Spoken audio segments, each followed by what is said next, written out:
Tá certo. Ok, beleza. Bom dia, Axel, bom dia a todos. É um prazer compartilhar um pouco das nossas pesquisas com vocês. Meu nome é Raimundo Cláudio, eu sou professor de Economia da Universidade Federal do Acre e fiz mestrado e doutorado na Unicamp em Economia do Meio Ambiente, Economia Aplicada, e trabalho com produção familiar rural, com agricultura familiar rural há 28 anos. E a gente vai expor um pouco dos resultados das nossas pesquisas, juntando com a discussão bem mais recente, que é a discussão sobre pagamento por serviços socioambientais, né? Em especial sobre como valorar a questão ambiental, como valorar os produtos sustentáveis de forma adequada, como a gente pode proteger a floresta a partir da valoração dos produtos sustentáveis, como é o caso da borracha da Amazônia na região a, Acreana, né, na reserva Chico Mendes. E aqui a gente vai começar uma conversa e depois da apresentação, a gente abre para fazer, né, alguma conversa, alguma discussão, caso seja necessário. Vou colocar para apresentar.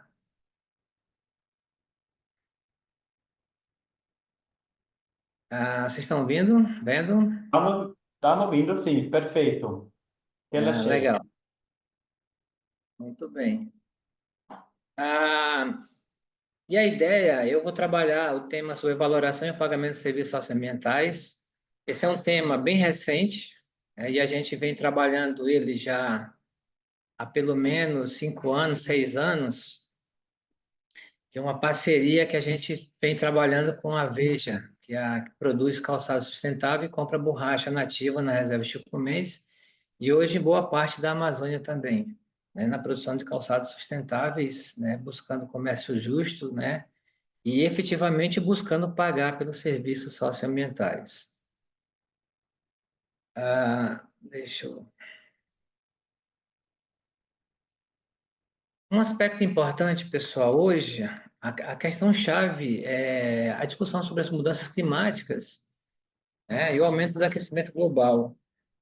Se a gente olhar o nosso bom e velho Acre, né, a quantidade de calor que tem feito é um negócio impressionante. A mudança no regime de chuvas ao longo do tempo dá para a gente sentir claramente quando a gente vai para campo, né? Ah, pelo menos nos últimos 6, 7 anos, a gente vem sentindo essa diferença. Hoje, cada vez mais, as chuvas aqui na nossa região, elas estão acontecendo mais tarde, né? Historicamente, normalmente, os produtores, eles preparam o roçado lá para julho, agosto, né? Começa a plantar em outubro, justamente esperando as primeiras chuvas, a partir da segunda quinzena de outubro, né? E nesse período lá dos últimos 7, 8 anos, as chuvas têm atrasado um pouco mais. Pra vocês terem uma ideia, o ano passado, um projeto lá que a gente tem com o Fernando, lá no Seringal Porongaba, eles só começaram a conseguir plantar mudas em dezembro e janeiro, né? Porque não tinha chuva, tinha um monte de problema. E mesmo assim, as mudas que eles plantaram nesse período, agora com essa parte, com essa seca que teve recente, né? A boa parte das mudas morreram. Então, isso a gente está sentindo claramente, isso no mundo real. E não é tão difícil explicar por que as mudanças climáticas estão interferindo diretamente, né, na vida das pessoas.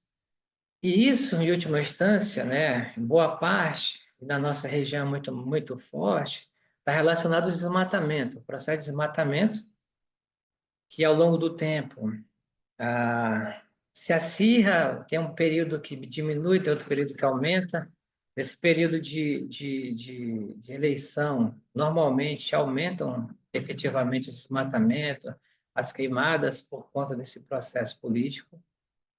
E se a gente pensar que os 58% das emissões de gases de efeito estufa no Brasil são provenientes justamente das queimadas e dos desmatamentos, né?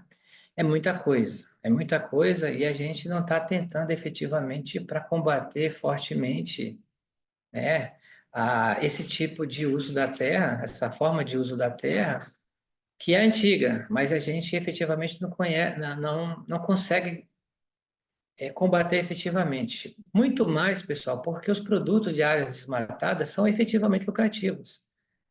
Vivemos no mundo capitalista, pessoal. Gostando ou não do capitalismo, nós vivemos no mundo capitalista. E o capital, né, e as empresas, de forma geral, elas buscam lucro, o máximo de lucro possível.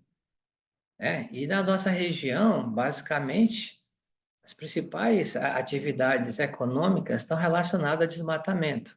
Né? A pecuária bovina é basicamente toda tratada de forma extensiva, ou seja, para aumentar a produção, precisa, né, aumentar a área desmatada, a anexação de novas áreas, né, juntamente com outros tipos de atividades que estão chegando na região, por exemplo, a agricultura.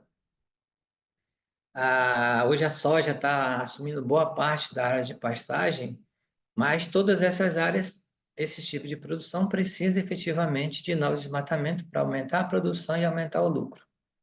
Né? De forma geral, quando a gente liga isso, a mudança climática e o aumento do aquecimento global, na economia a gente fala que esse processo de aquecimento global, ela é uma externalidade da produção. Ou seja, é um efeito que não é desejável, mas acontece, né? Isso são os economistas de forma geral que falam isso, né? E efetivamente é uma externalidade. Só que a externalidade tem que ser combatida. E, infelizmente, nesse processo de externalidade da produção, os produtores de gado, os produtores de soja, os produtores que estão desmatando, ele diz, ó, a culpa não é minha, o problema é que os mercados falham em precificar adequadamente essa externalidade, tá certo? Qual é a grande questão, pessoal? O que é o mercado falha para precificar adequadamente a externalidade? Ora, se a gente fosse colocar todos os custos ambientais associados à pecuária de gado bovino, praticamente a gente não teria condições de pagar pelo quilo da carne. Mas se a gente vai hoje, por exemplo, no interior do Acre, você consegue comprar carne de primeira a valores baixíssimos. Ou seja, de forma geral, o mercado não olha mesmo, não.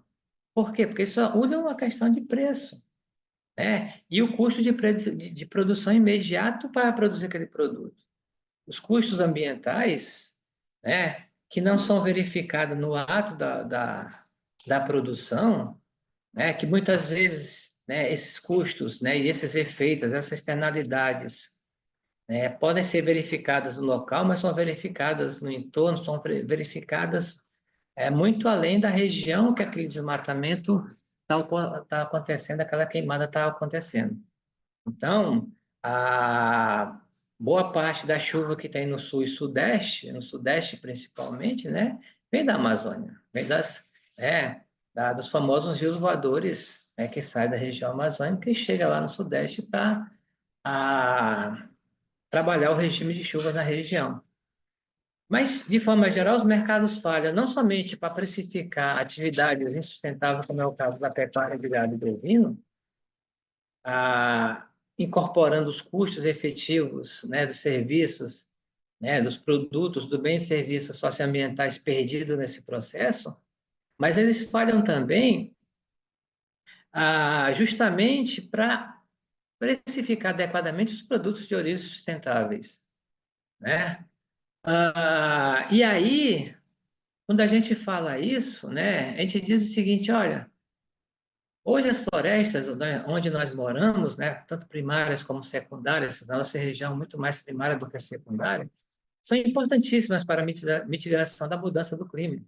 Isso está claro, tem N trabalhos mostrando isso, Em última instância, uma discussão muito presente na nossa sociedade é que as florestas absorvem o carbono enquanto cresce, que seria o chamado sequestro de carbono, ou quando ela se mantém, no caso das florestas nativas, quando você mantém um estoque de carbono, tá certo? Ora, a gente sabe, boa parte do desmatamento, e das queimadas, a liberação de carbono, dióxido de carbono na atmosfera, que vão causar uma série de problemas, e, no final das contas, servem para auxiliar no aquecimento global, entre outros problemas, né? A grande questão é justamente isso. Como é que eu precifico adequadamente isso? Como é que eu incentivo os países tropicais, né? Como é o caso do Brasil, como é o caso aqui dos países aqui da região amazônica, né? A proteger as florestas. Como é que a gente faz isso? Tá certo? Ora, em última instância, claramente é recompensar financeiramente pela contribuição climática, né? Ou seja, resultado é redução das emissões. Pessoal, isso aqui, né? Quando a gente mantém a floresta, eu não estou resolvendo só a questão do estoque de carbono, a questão das emissões de carbono.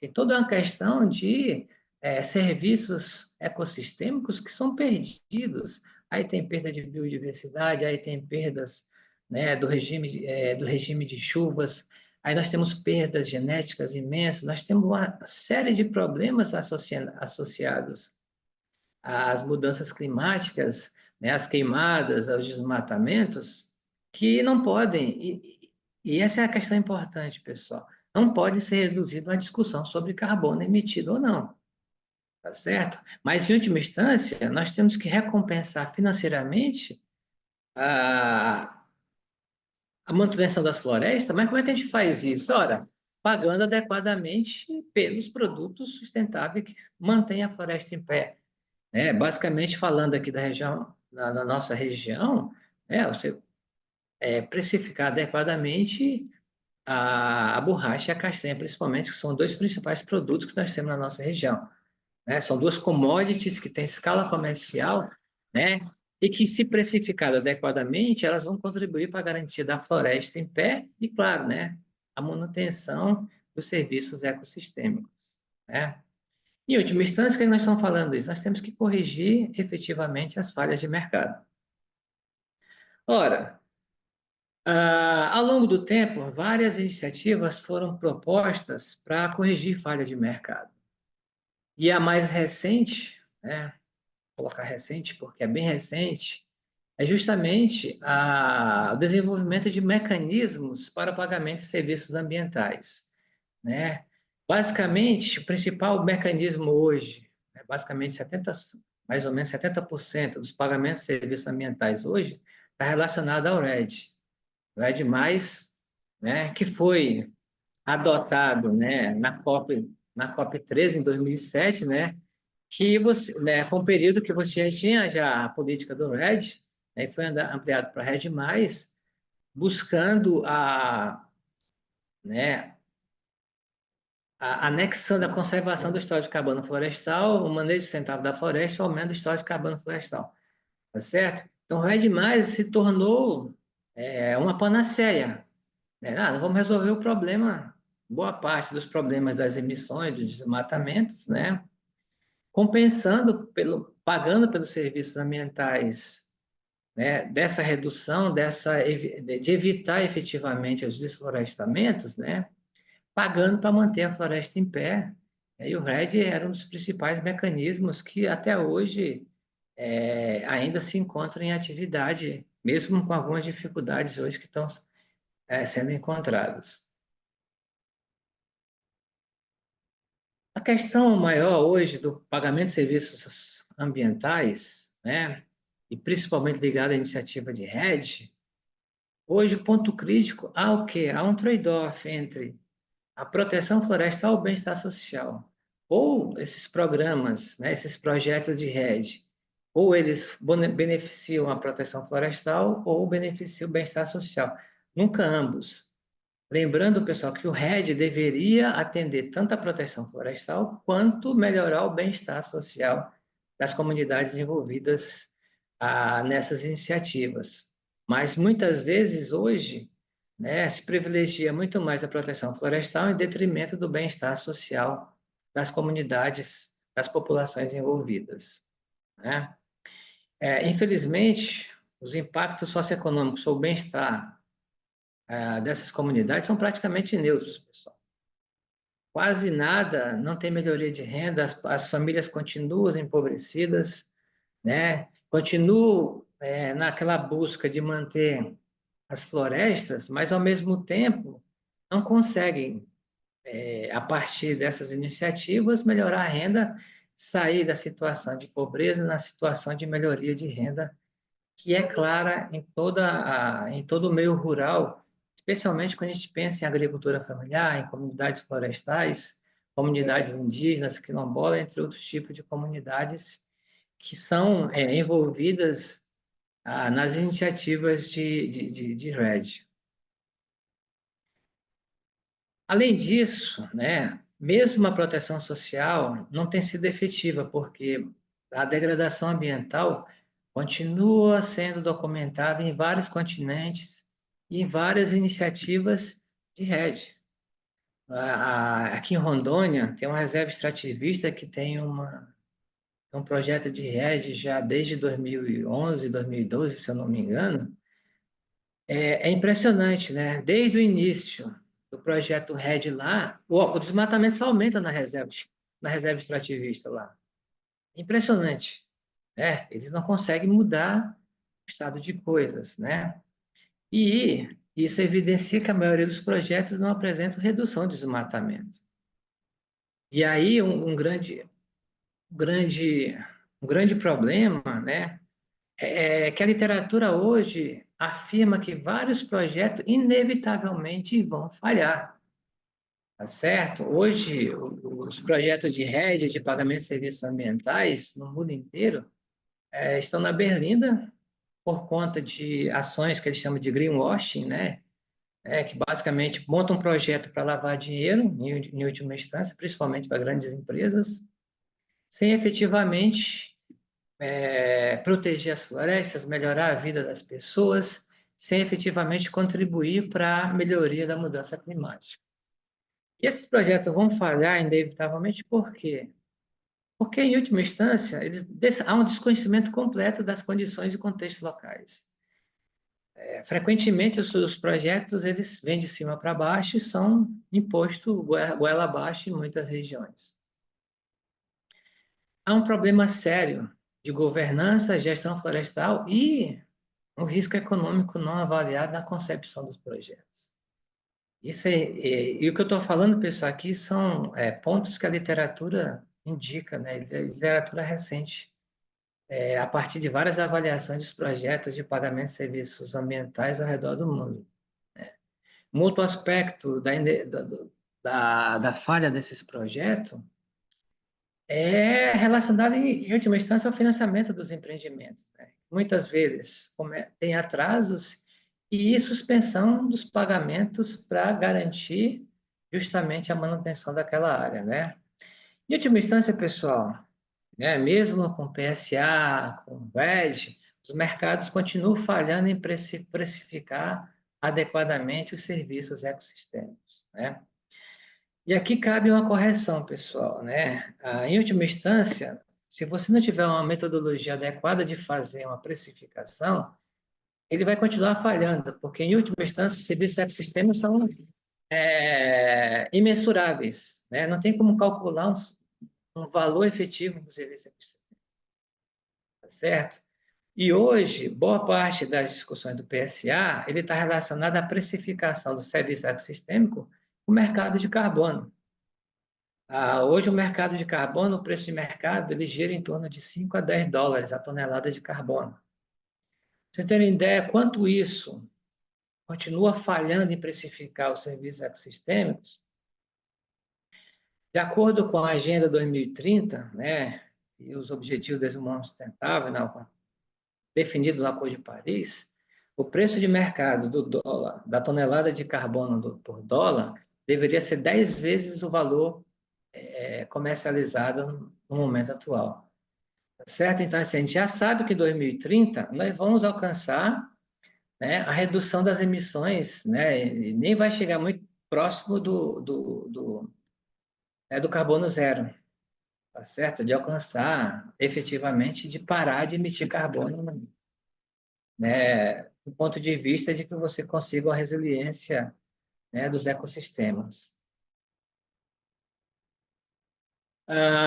Nesse sentido,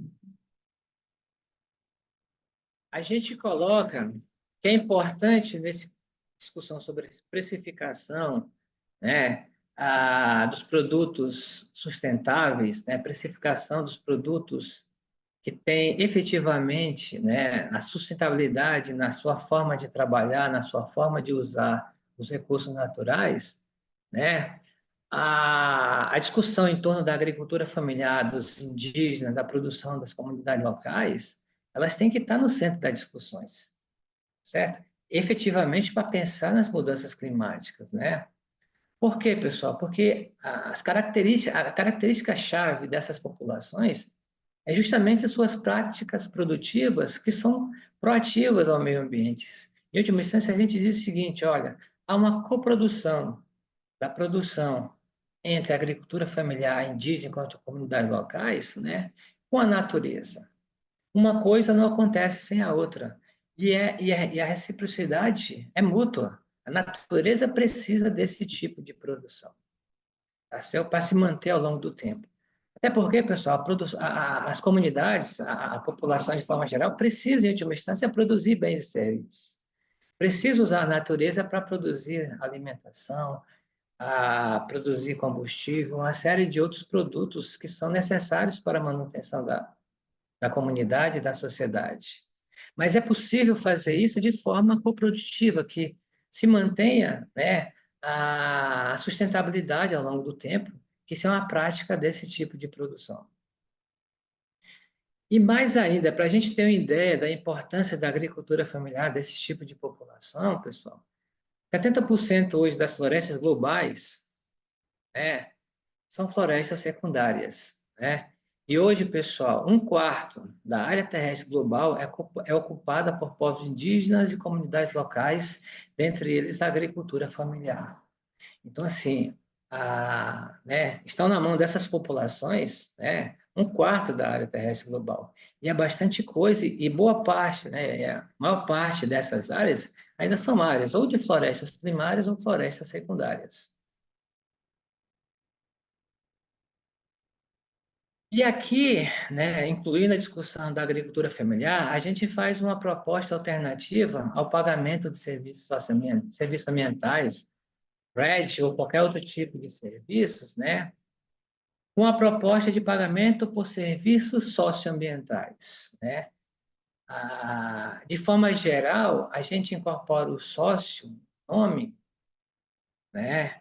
Não é por acaso, porque a gente trabalha com uma abordagem chamada de carbono social, que essa abordagem é todo o carbono absorvido ou reduzido, né? Considerando, e aqui a gente pega uma discussão atual da discussão sobre o carbono, emissão, né, de crédito de carbono, entre outras questões, considerando ações que viabilizem e melhorem as condições de vida das comunidades envolvidas.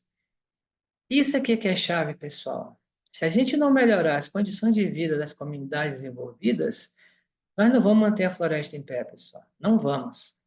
Que é o que está acontecendo em boa parte da região amazônica, em muitas áreas. As condições de vida são tão precárias das famílias que elas fazem qualquer coisa para sobreviver, inclusive desmatar, inclusive, né, abrir áreas de pastagem para criar gado, né? Por quê? Porque o gado hoje, né, é o melhor produto que tem na floresta. Não existe produto melhor do ponto de vista estritamente econômico, tá, pessoal? Se a gente considerar do ponto de vista econômico, socioambiental, pode esquecer, é o pior produto que nós temos hoje. Né? O gado, para ser viável, ser sustentável, pessoal, tem que ser trabalhado de forma intensiva. Nós temos que mudar completamente a forma que é produzido o gado na nossa região. Tá certo? Só que do ponto de vista econômico, hoje, né, os capitalistas que produzem, os pecuaristas que produzem gado, né, não vão migrar para a produção intensiva porque eles ganham muito dinheiro com a produção extensiva. Justamente porque a gente não consegue resolver, em última instância, essa precificação adequada dos produtos insustentáveis face aos produtos sustentáveis.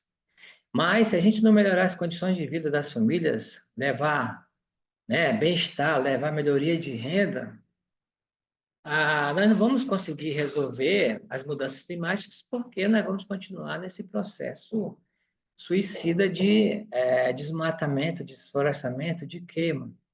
tá certo? Todo mundo sabe, se a gente continuar esse processo de mudanças climáticas, se a gente conseguir reverter isso aí, isso vai inviabilizar a humanidade, né? Tá certo? No médio e longo prazo, né? Então, a gente tem que buscar efetivamente, e essa é uma característica, né? Que a gente advoga para qualquer tipo de pagamento por serviços socioambientais, ela tem que efetivamente melhorar as condições de vida das famílias, né, que vai melhorar o bem-estar, né, e a cidadania sem efetivamente degradar a base dos recursos florestais.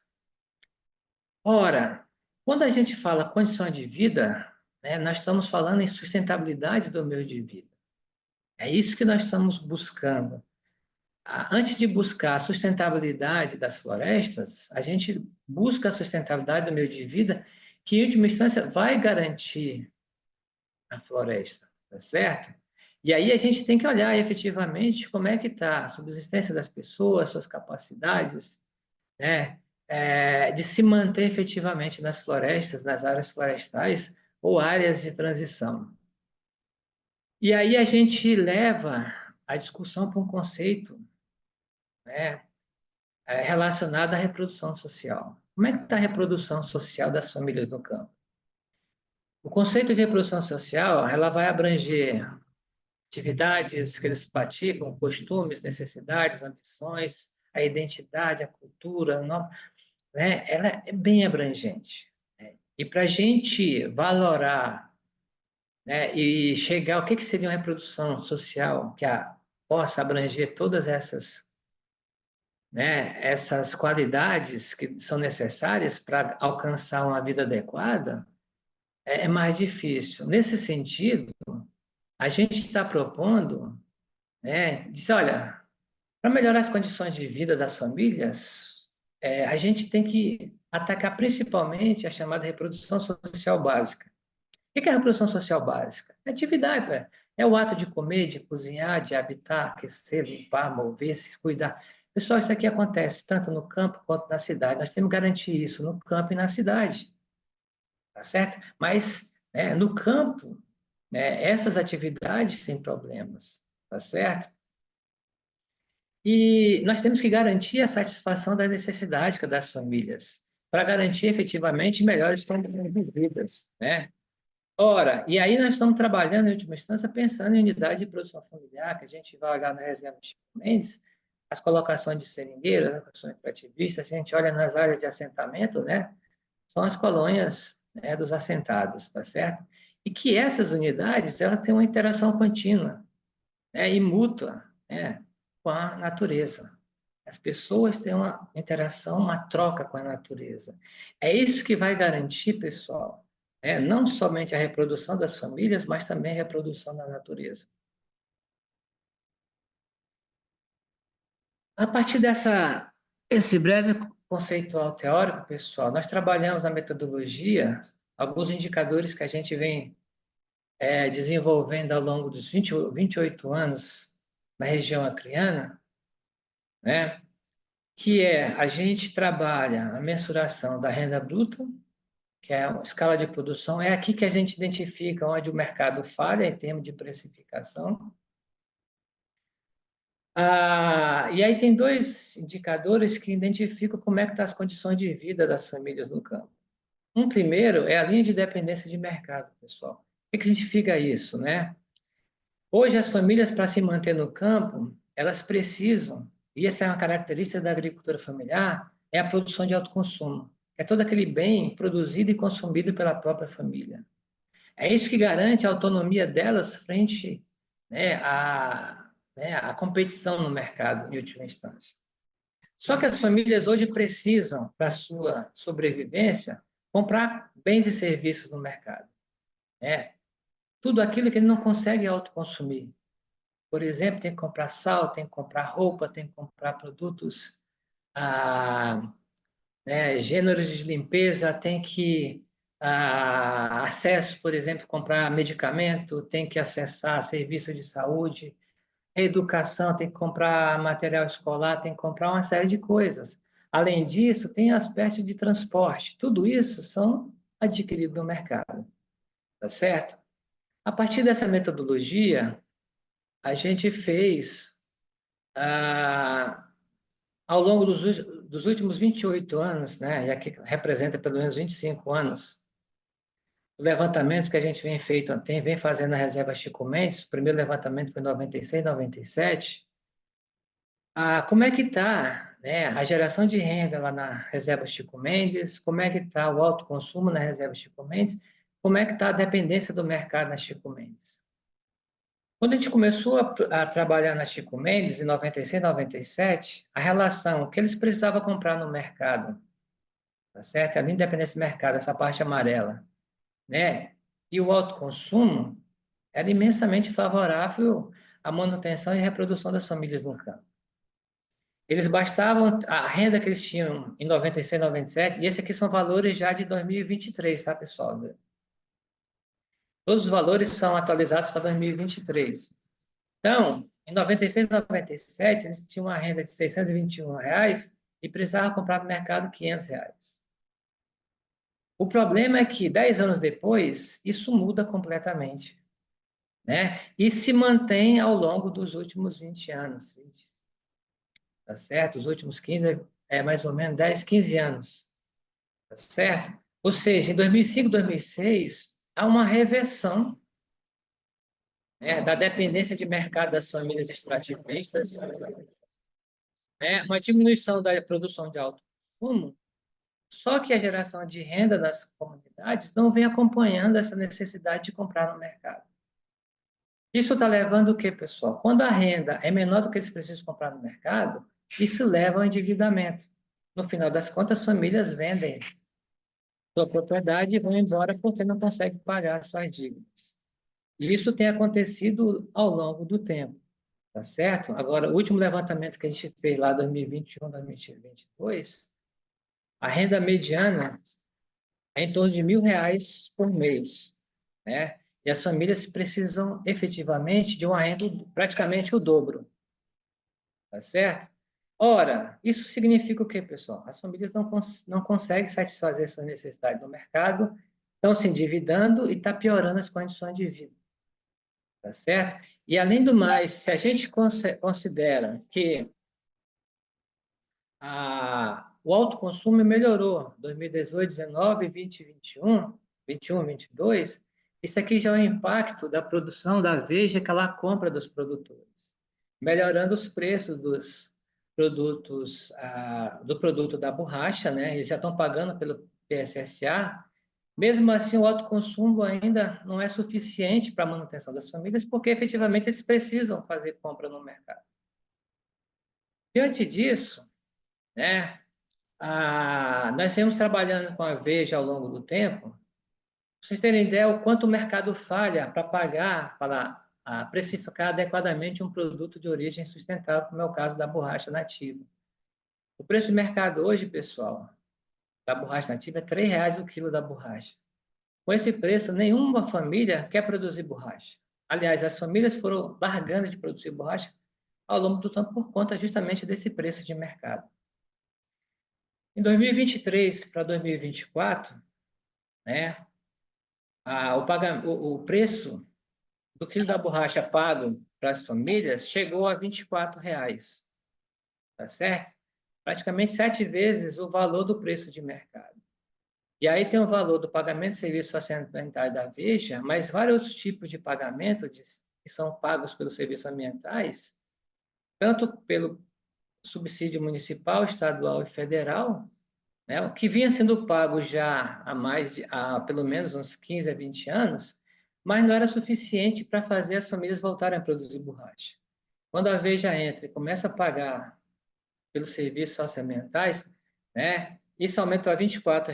Hoje, né, muitas famílias, muitos seringueiros estão voltando a produzir borracha, porque hoje, pessoal, esse valor, vocês terem ideia, 2023 foi a primeira vez em todo o período de produção de borracha nativa que esse produto se tornou viável economicamente, certo?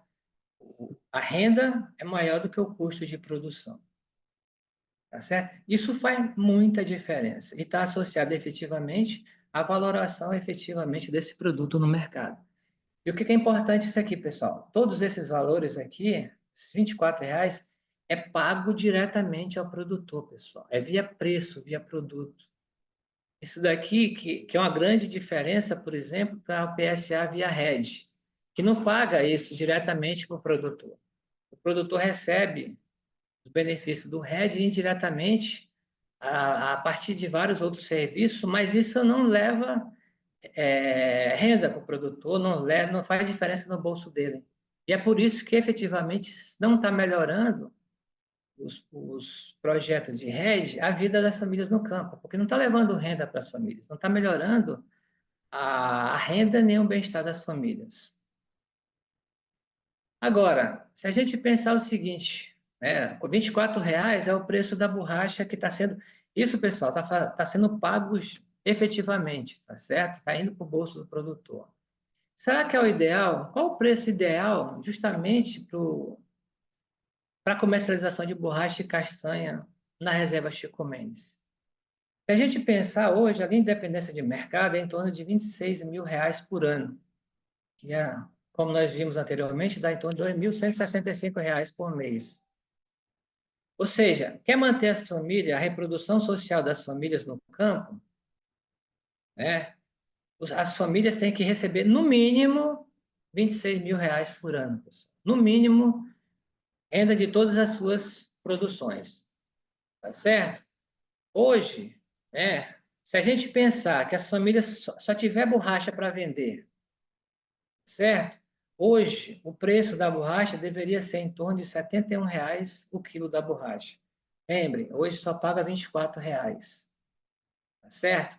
Então, assim, tem uma diferença grande ainda para qual é o preço justo, né, para manter as famílias no campo. Entretanto, como hoje os principais produtos é borracha e castanha, né? Opa,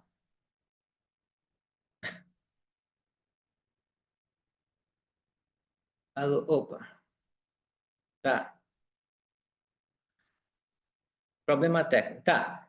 Se as famílias hoje fossem vender somente a castanha, né? Hoje a lata da castanha deveria ser em torno de R$ 288,63. Não é aquilo não, tá, pessoal? É lata. Em média, hoje, as famílias vendem por ano 90 latas de castanha, uma pela outra, né? De borracha, 365 quilos de borracha por ano.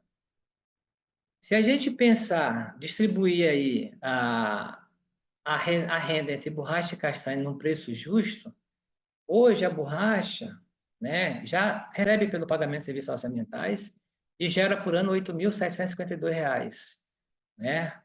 Isso em termos medianos, tá, pessoal? Um preço de mercado de R$ 3 e um PSSA 7 vezes o valor de mercado. Isso já é bastante coisa, já é um avanço fantástico. Isso tornou a borracha viável, mas não é suficiente para garantir a reprodução das famílias na floresta, né?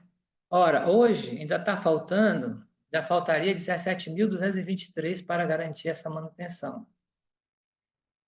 Nesses casos, a gente pode pensar em valorar adequadamente o preço da castanha. Hoje a castanha, pessoal, preço de mercado é em torno de R$ 50 a lata de castanha, que dá uma renda mediana de R$ 4.500. Pessoal, tem famílias que vendem 500 latas de castanhas, tá certo? Mas tem alguns seringais que têm uma produção altíssima de castanha e outras tem família que não chega nem a 90 também.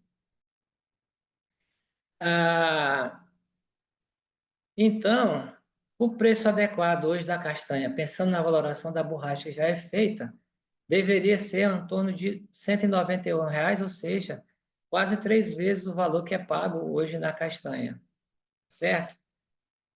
Só para vocês terem ideia, pessoal, uma discussão recente com o pessoal da Cooperacre, né? Eles estão fazendo uma negociação com o Grupo Maggi, que está querendo pagar o valor de R$ 100 a lata de castanha, tá, pessoal? Ou seja, eles querem pagar R$ 50 de pagamento pelos serviços ambientais, socioambientais. Já está bem próximo desse valor que nós estamos trabalhando. E em período de safra baixa, é amplamente conseguir, no mercado já pagou esse valor. Então, isso são valores factíveis, tá, pessoal? Há uma discussão bem grande nesse processo todo.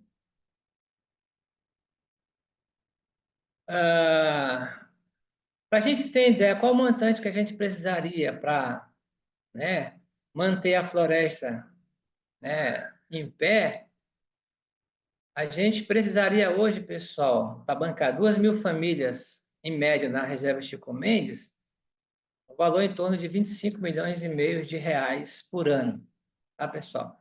Esse é um valor extremamente baixo.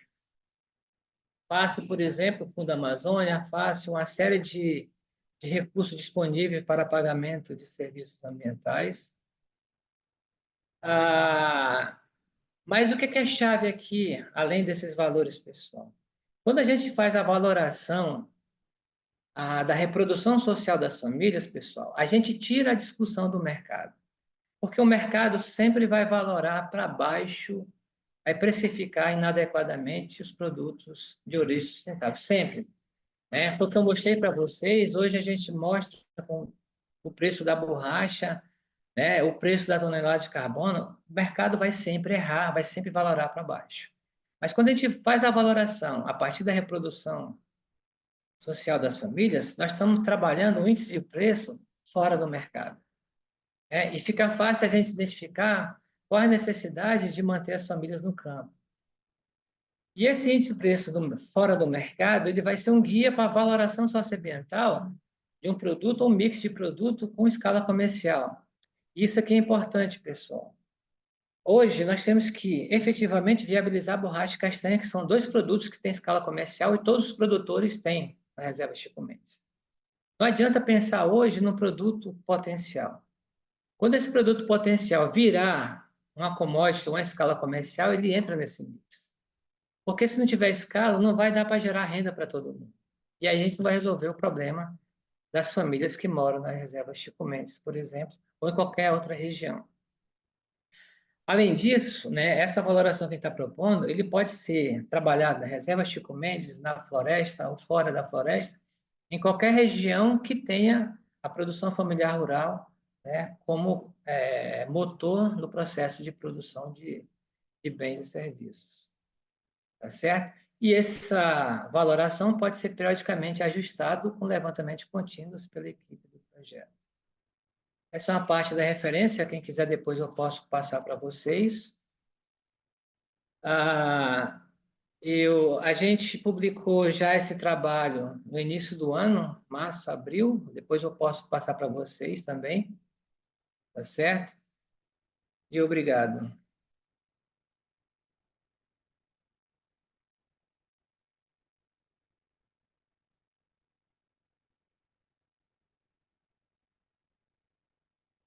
Muito bem. Muito boa a aula, professor. Eu compacto desse pensamento. Eu já venho falando sobre isso há um tempo. Eu sou servidora pública e vejo como o dinheiro é desperdiçado, podendo estar chegando, né, no problema, na raiz do problema. Então, foi muito bom. Eu gostaria, de ter acesso a esse artigo para eu poder citar na minha dissertação. Maravilha. Como é teu nome? Desculpa. Meu nome é Luciana. Boa, Luciana. Eu não sei como eu passo para o Axel ou para o Fernando para passar para vocês, eu posso passar no WhatsApp. Ah, tá legal. A gente tem um grupo no WhatsApp, aí, se for possível. Tá, eu Pode passo. passar por mim e eu encaminho. Isso, eu passo as publicações para o Axel, né? Porque além dessa publicação sobre valoração, complementar, o primeiro passo antes da valoração, a gente faz uma avaliação da sustentabilidade efetiva dentro da reserva extrativista Chico Mendes. Atualmente, a gente calcula um índice multicritério de sustentabilidade, né? Que basicamente cobre 5 dimensões, né? Uma parte de governança, uma parte ambiental, a questão social, econômica e agronômica. Com base nessas dimensões, a gente consegue mensurar qual a sustentabilidade na reserva Chico Mendes. E assim, pessoal, para fazer essa valoração e o preço e a precificação adequada, a família tem que efetivamente ser sustentável. Ou seja, o insustentabilidade tem que mostrar que ela efetivamente é sustentável para justamente dizer que é um produto de origem sustentável. Ou seja, mensurar a sustentabilidade é prévia-valoração. Não adianta a gente valorar e pagar pelo preço seria adequado o produto sustentável de uma área que tem problemas, que desmata, que não é sustentável efetivamente. É claro, né? Evidente. Para ser, o cara tem que produzir para poder ter acesso a todos esses benefícios, não é isso? Perfeito. Então, assim, a gente tem um outro artigo, vou mandar para vocês também, né? Tem mais dois artigos que a gente trabalha, essa discussão de formação de preço é bem legal também, que eu vou passar para vocês num outro artigo que a gente fez lá no trabalho junto com a Veja.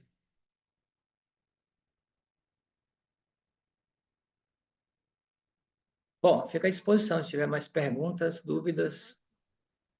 Professor, Oi?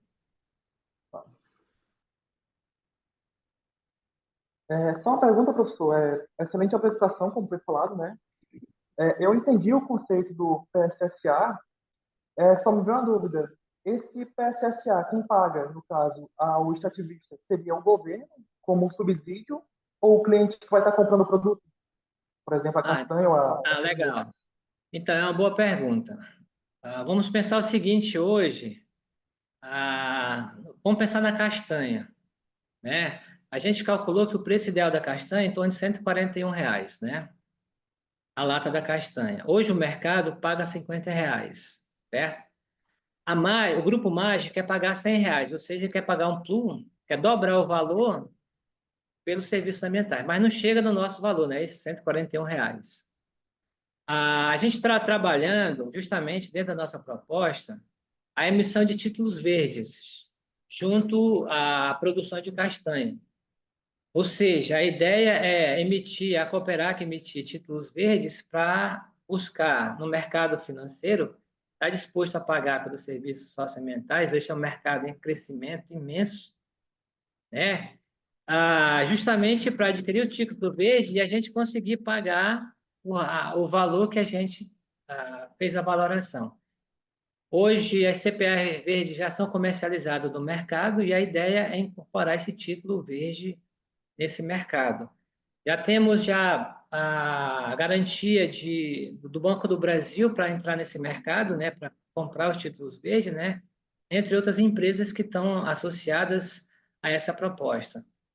Porque dentro da proposta de pagamento, pessoal, a gente está trabalhando e valorando não somente a produção, mas estamos buscando articulação com o mercado. Ou seja, não adianta eu valorar se não tem para quem vender, né? E também num preço adequado, tá certo? Então, a ideia é, quando o mercado não consegue pagar efetivamente pelo valor adequado para as famílias, a diferença é trabalhada e paga via títulos verdes que vão ser comercializados no mercado. Não tem açaí na reserva Chico Mendes? Tem, mas ainda é incipiente ainda, tá? Ainda não tem nem plano de manejo para açaí ainda, né? A produção do açaí não tem escala comercial ainda para você, por exemplo, colocar esse produto no mercado europeu. O mercado brasileiro não paga. Nós vimos, o preço de mercado no Brasil, normalmente as empresas não querem pagar pelos serviços socioambientais, tá? Eles não querem pagar o preço de mercado. É porque falta as agências certificadoras, né? Mas aí agora o Banco do Brasil, pelo visto, vai começar a ter essa iniciativa, né? Eu não sei se a Natura paga por serviços ambientais. Então, a Natura teoricamente paga. Qual é o problema na Natura? A quantidade de extrato de giroba, de açaí, esses produtos de origem florestal nos produtos da Natura são insignificantes, entendeu? Ou seja, duas famílias, elas conseguem abastecer todo o mercado da Natura. Ora, não adianta eu pagar para 2 famílias e deixar 1.900 fora, entendeu? Você não vai resolver a questão da floresta. Você tem que, por isso que tem que ter escala comercial adequada, tá certo? Então, assim, essa parte de certificação, nós estamos, com esse processo de valoração, a gente está fazendo todo o desenvolvimento de métricas para subsidiar o processo de certificação. Então, nós estamos trabalhando hoje com a Food Chain, que é uma das maiores certificadoras que trabalham no mundo inteiro, né? Justamente para trabalhar o processo de certificação, não somente do ponto de vista de sustentabilidade, mas também do ponto de vista de valoração, tá certo? Então, nós estamos desenvolvendo várias métricas e junto com a certificadora, justamente para fazer todo o processo de certificação e vender isso no mercado que trabalha com comércio justo, com comércio de fair trade. Por isso que é importante a escala comercial, né?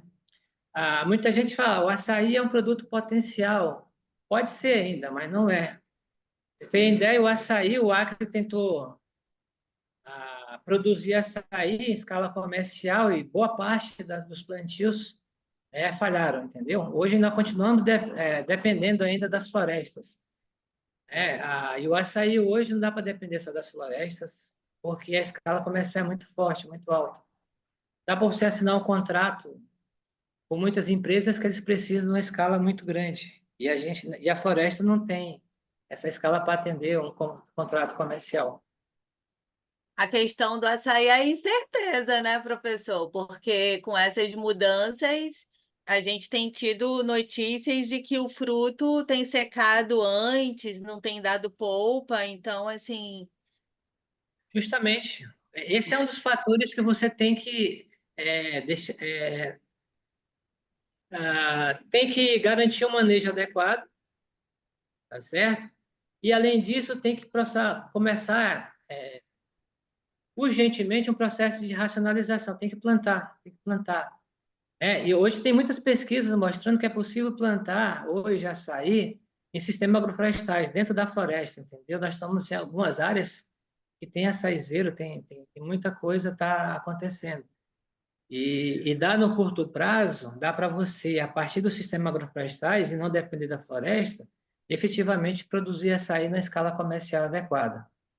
Tá? Nós estamos fazendo, inclusive, um trabalho nessa parte de avaliação de sistema agroflorestal, que é bem interessante, né? Mostrando a efetividade do ponto de vista de garantia, né?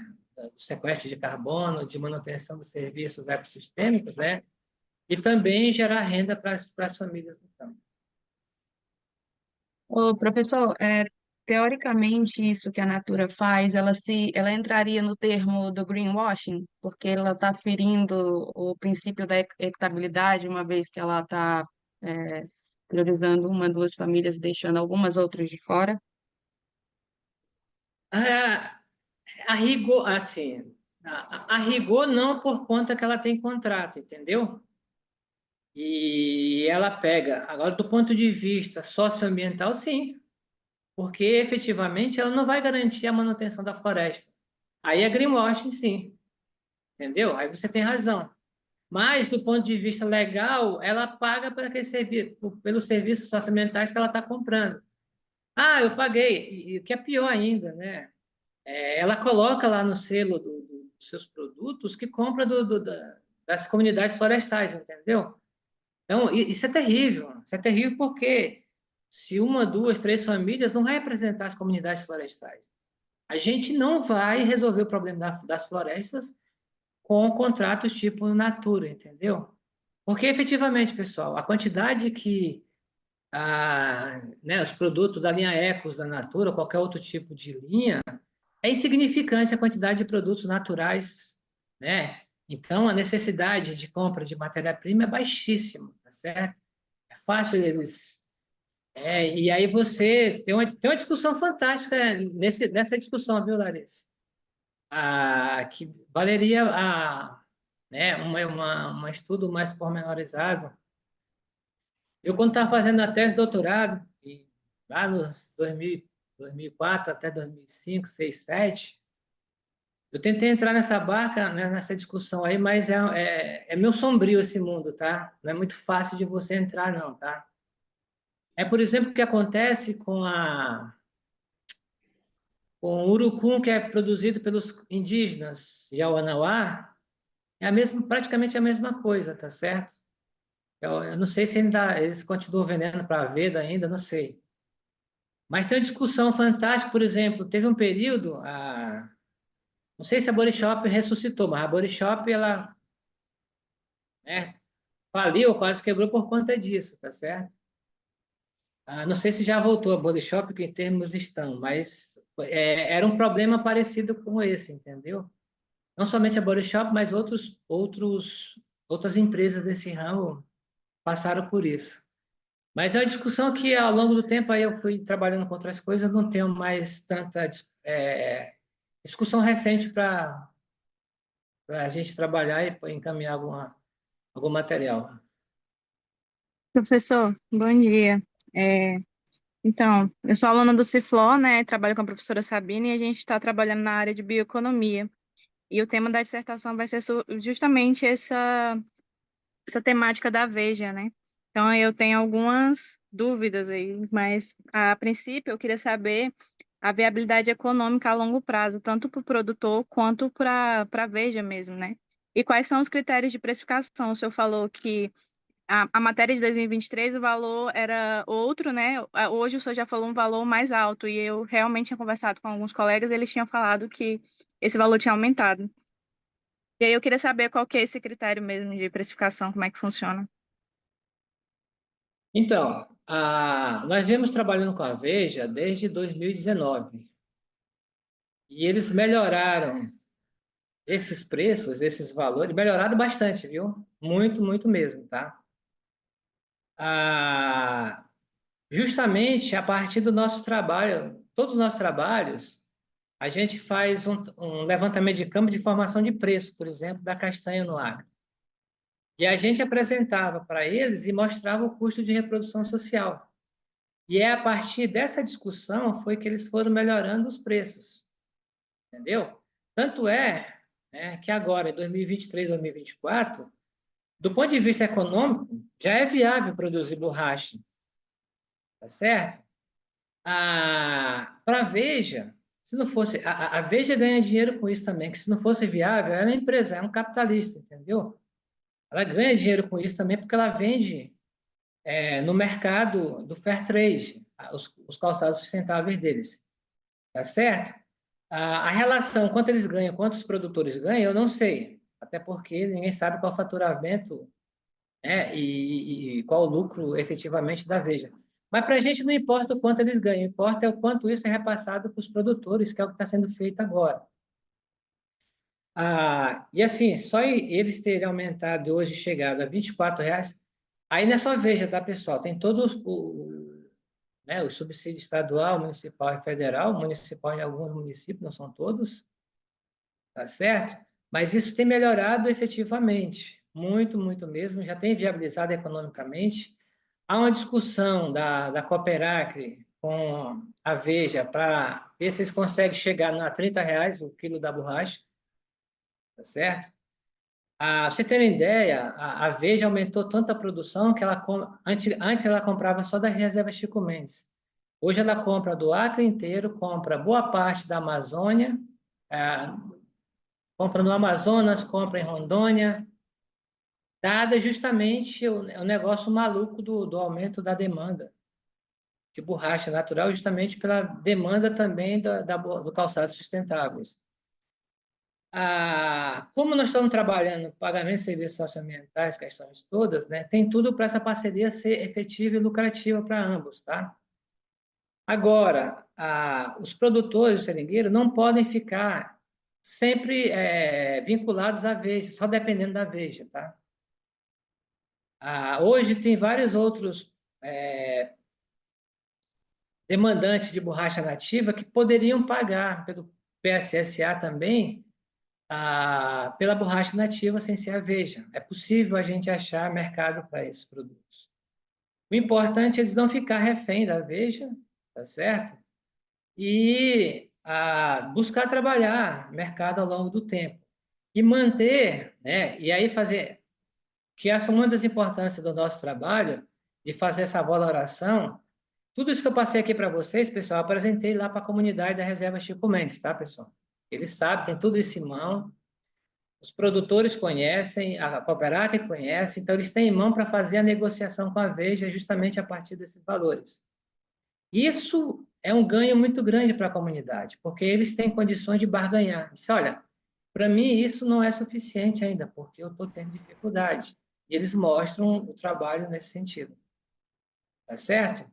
Agora, ao longo do tempo, é tentar trabalhar políticas que possam fortalecer, né, essa valoração, colocar esses índices, né, dentro de qualquer formação de preço, seja da borracha, da castanha ou do mix de produto, né, que pode entrar depois do açaí ou qualquer outro produto, mas isso seja trabalhado como uma política efetiva, né? Não fique apenas num contrato de gaveta entre a Cooperacre e a Veja, por exemplo, né? Acho que é possível a gente pensar que isso possa trabalhar políticas públicas mais efetivas.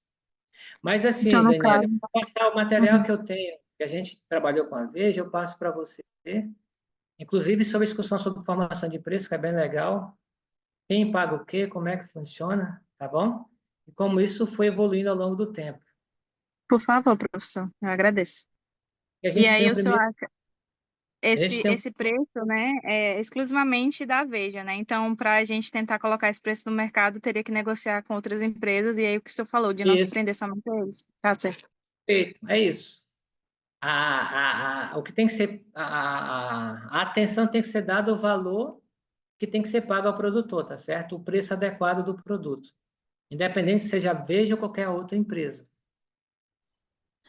Doutor? Professor, eu não sei se a gente tem tempo ainda para isso, mas se tiver, eu queria, porque eu estou acompanhando a discussão, ouvindo falando muito na borracha, e eu queria saber se o senhor pode dar um panorama de como que está a castanha nesse cenário. Qual é, assim, o principal desafio de valorizar a castanha como um serviço ecossistêmico dentro das reservas? Tá certo, muito bem. Bom, o desafio hoje é que o preço seja adequado, tá? Que é o que eu apresentei para vocês. O mercado hoje paga R$ 50 e, para ser um valor adequado, tem que chegar quase 3 vezes esse valor, tá? O desafio é achar um mercado, efetivamente, compradores que trabalhem do ponto de vista desses produtos sustentáveis. E hoje, o grande mercado hoje é a Europa, né? Ela tem sua legislação para trabalhar dessa forma. A nossa equipe está trabalhando hoje no mercado, justamente recentemente teve uma reunião, né, na Alemanha, né? Fizeram um congresso lá, um summit sobre não transgênico, e aí vai entrar produto orgânico, entre outras questões, né, que foi identificado. Pra você tem ideia, comprador de castanha na Europa tem em todo canto, tá certo? A questão é garantir que esse produto tenha origem sustentável, e aí passa por um processo de certificação. Então, toda a parte de valoração, ela passa pelo processo também de certificação, que é o que nós estamos desenvolvendo métricas para trabalhar uma certificação para chegar lá na Europa e dizer, olha, esse produto te garante, né? Porque tem uma certificadora independente que garante isso, né, de terceira parte, e eles podem pagar. Só que mesmo assim, lá fora, ainda vai, mesmo nesses mercados, vai ter um plus, um preço premium para um produto socialmente, socioambientalmente sustentável. Mas ainda dificilmente vai chegar nos valores que nós estamos trabalhando, pelo menos no curto prazo. Por isso que a necessidade de trabalhar também um processo de emissão de títulos para fortalecer esse processo de precificação. Mas nosso desafio hoje né, além de achar o local adequado que tem hoje, tá certo? é garantir que tem uma precificação adequada. Esse é o nosso principal desafio hoje, né? Que é um desafio ao longo do tempo, mas hoje nós temos elementos que estamos trabalhando para trabalhar, inclusive, junto com instituições políticas, de políticas públicas, para trabalhar isso do ponto de vista de políticas efetivas, né? Mas esse processo, né, de valoração, precificação, certificação, né, e trabalhar mercados, né, esse é um desafio que está posto, né, e esses nossos trabalhos que a gente está enfrentando esse desafio aí. Professor, se a gente tivesse legislações estaduais específicas para esses produtos não madeireiros, que a gente pudesse emitir uma licença ambiental, não garantiria origem, a questão de ser orgânico, não garantiria?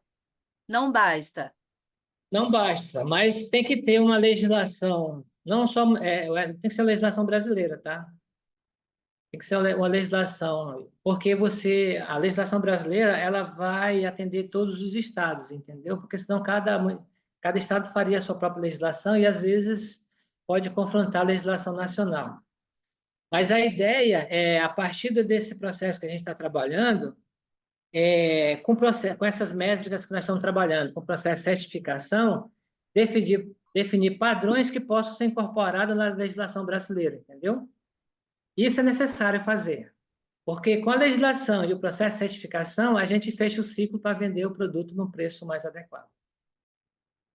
Porque Professor, no mas isso daí mapa. entra também na questão da repartição dos benefícios, né? Que é a lei da biodiversidade, a lei nacional.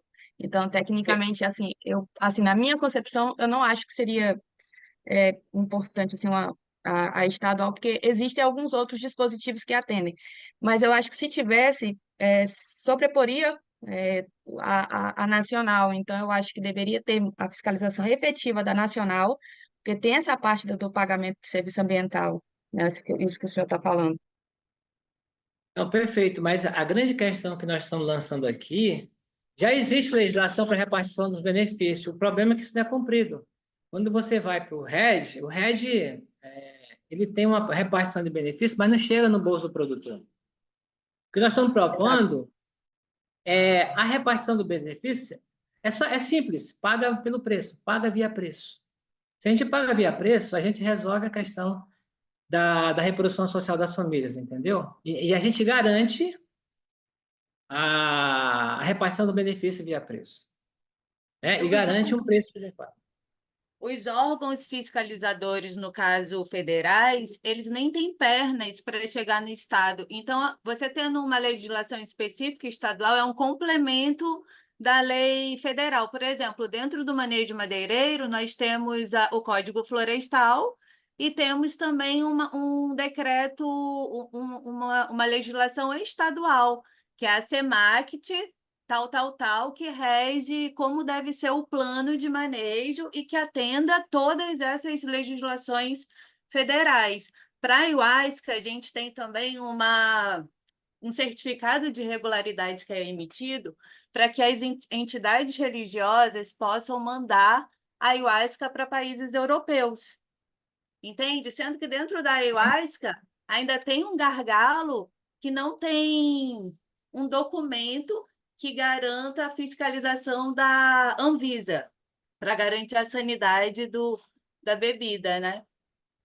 Eu acho que a legislação estadual e municipal devem ser complementares daquilo que não tem especificidade do Estado. Eu acho que deve haver, eu acho que tem que haver ambas legislações. Tá certo? Mas, assim, o que a gente coloca é que só legislação não é suficiente, sabe? A gente tem que atacar... A legislação é importante, mas os mercados nem sempre olham para a legislação. Olham só o mínimo da legislação, certo? Em última instância, se a gente não tocar nas relações de mercado, esse processo de certificação, nesse processo de pagamento efetivo, né, da repartição do benefício via preço, a legislação não vai conseguir fazer, por exemplo, o mercado pagar um preço justo. Não vai conseguir. ela vai colocar mecanismos lá, mas não vai. Mas, quando você tem uma legislação forte, que embase, por exemplo, processos de certificação, aí sim, né, a legislação está do lado para a gente chegar no mercado e fazer esse processo de barganha que tem sido trabalhado. Perfeito, professor. Eu acho que essa questão da precificação para o produtor é a crucial, porque hoje em dia, na legislação em relação à repartição de benefícios, essa questão de legislação estadual até acaba sendo um pouco delicada quando a gente vai destinar para alguns produtos específicos, porque a gente tem uma infinidade de produtos, né, da floresta. Então, acaba sendo um pouco dificultosa, mas há muitas empresas entendem não, né, mas barganham essa repartição de benefícios como tipo assim, a gente construiu lá uma estrada, uma escola, a gente colocou internet, isso não é repartição de benefício, né? A repartição de benefício é em cima do lucro. Isso daí são ferramentas que a própria empresa precisou para poder chegar até esses produtos, esses insumos. Pra você ter uma ideia com relação a isso, o Acre hoje tem legislação específica para pagamento de serviços ambientais, que é a Lei Chico Mendes, né? Você tem um valor lá. Só que o valor é insuficiente, é ínfimo. Por quê? Porque não está baseado em lugar nenhum. Só diz, cara, esse valor, mas não tem referência. Nós temos uma legislação federal, que é o pagamento de preços mínimos. Para você ter ideia, deveria pagar para borracha em torno de R$ 7. Seria o preço mínimo. Aí, o que eles fazem? Descontam o preço de mercado e só paga R$ 4. Com esse valor, nenhum produtor quer produzir borracha, porque também é um preço insuficiente. É por isso que nós temos que levar a discussão para pagamento de serviços ambientais e fazer uma precificação adequada, inclusive trabalhando os mecanismos municipal, estadual e federal, certo? Professor, Diga. nessa questão do PSSA, como o senhor está falando agora, né? Apontar que o governo ele planeja algum projeto para trabalhar a organização, né, da cadeia, porque, por exemplo, eu vou citar um exemplo da cadeia da castanha, no caso. É, Conversando com os ativistas da Rebex Mendes, né, falando sobre dificuldades, eles citaram dois pontos importantes. Primeiro, a competição entre o preço de um produto que é certificado com um produto que não é, por exemplo, a castanha, que ela é manejada, que o produtor ele segue boas práticas, né? Ela sempre vai ser mais cara em comparação com aquele que não segue. E outro ponto que eles citaram, no caso, é a competição com compradores, né? Através do Peru e da Bolívia. Tipo, pagam um valor bem baixo pela lata, e eles têm ciência disso, só que eles falaram que tipo, eles são forçados a vender, né, no caso, mesmo sabendo que é um preço que não compensa para eles, porque o cara chega lá com o valor em mãos, né? E como eles isso. precisam do dinheiro na hora, eles não têm condição de esperar alguém que vá pagar um valor maior para eles chegar lá, no caso. Perfeito. Mas aí entra a questão. O Estado tem um papel fundamental de ajudar na organização desse mercado, tá? Porque realmente esse mercado é desorganizado, é uma bagunça.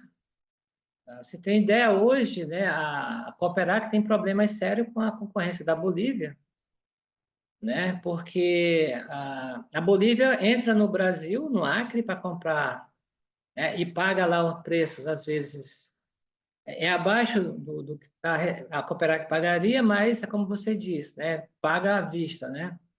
Aí a discussão da reprodução social, se a pessoa tem dificuldade de reprodução, ela vai aceitar qualquer coisa mesmo, tá certo? Mas quando a gente garante a reprodução social dela, e a gente põe um preço adequado, por exemplo, ele não vai vender para a Bolívia, tá certo? Esse é o primeiro ponto. O outro ponto é organizar o mercado, por exemplo. A Bolívia, ela compra castanha do Acre, entra de qualquer jeito nas fronteiras, né? É uma bagunça mesmo, e vende no mercado brasileiro com isenção de impostos, taxa. A Cooperacre que compra aqui, né, ela tem que pagar imposto e taxa para vender em outros estados no Brasil, sabe? Então, assim, tem que haver uma organização efetivamente desse mercado e o Estado é fundamental nesse processo para ajudar, por exemplo, a Cooperacre a organizar essa cadeia produtiva, tá certo? Que ainda carece ainda de uma organização efetiva.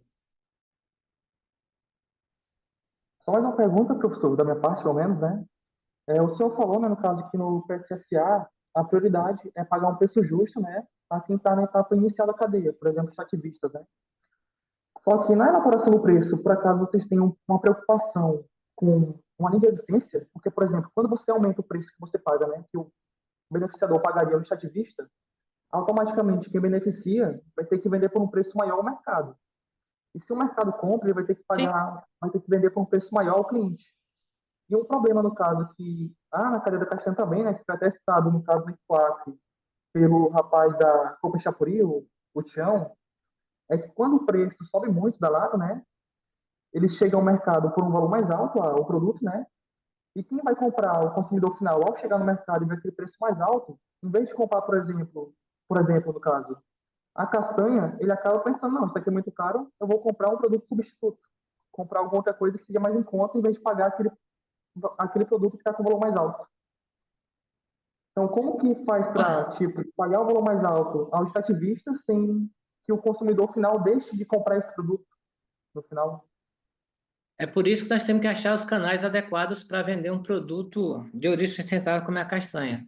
Não dá para a gente vender a castanha no mesmo mercado que a Bolívia vende, entendeu? Que a Bolívia não está preocupada com sustentabilidade. E, para você ter ideia, hoje na Europa há uma preocupação grande de produto de origem sustentável. E com a legislação que está mudando lá, eles só vão comprar produtos que efetivamente tenham a origem comprovada sustentável, aí tem que ter certificação.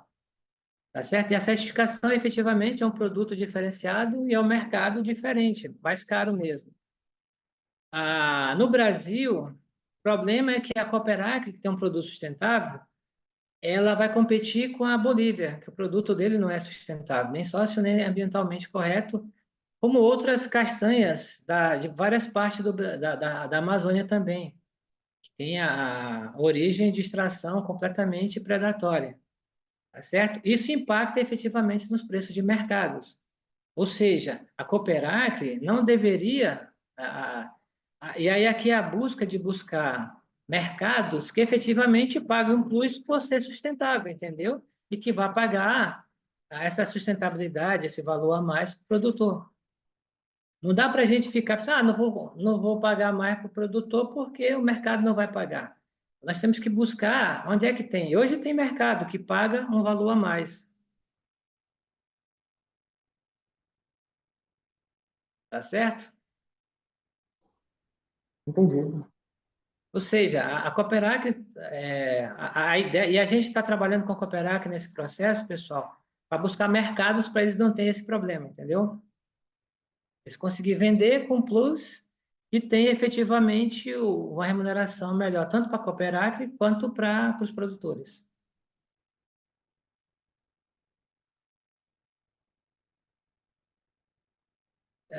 Bom, o Axel saiu.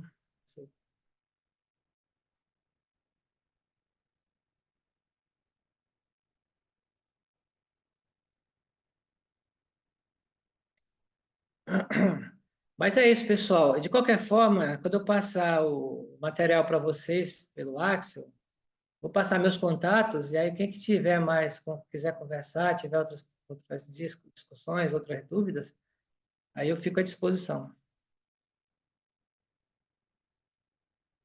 Certo, professor, muito obrigada. Agora vamos ver se o Axel aparece para encerrar a nossa apresentação.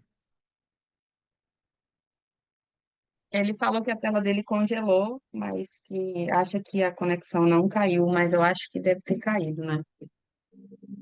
Pode ser.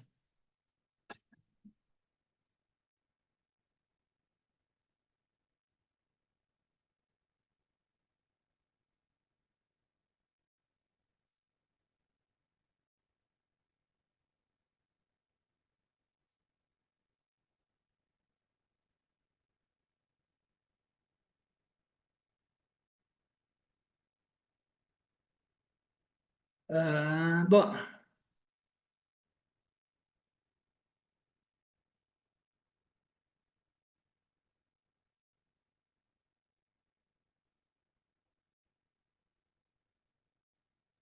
Pergunta aí para ele no grupo, vamos ver se ele responde.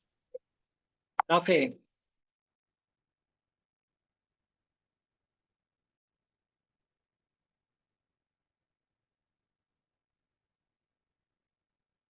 Se sairmos todos, será que ele perde a gravação? Então, Ele ele falou acabou de me Pode escrever. acabar a aula, desculpa pelos problemas.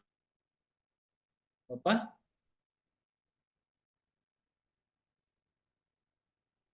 Oi. Ele falou aqui no WhatsApp que a tela dele congelou e consegue ouvir, mas não consegue falar, né?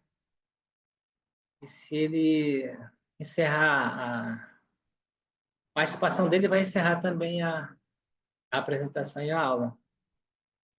Mas, de qualquer forma, eu acho que a gente talvez tenha concluído, né? E ele possa finalizar a nossa gravação. Eu agradeço a todos, pessoal. Muito obrigado. Obrigado, professor. Bom almoço. Obrigada. Obrigado, professor.